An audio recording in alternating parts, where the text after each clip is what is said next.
Contrast defines clarity, but excess destroys detail. This tutorial reframes contrast as a balancing act rather than a single adjustment. The opening explains how uneven contrast distribution can confuse the eye.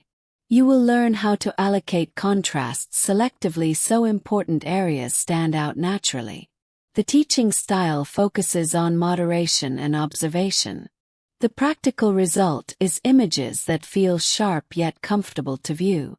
By the end, you will understand contrast as a precision tool instead of a blunt instrument.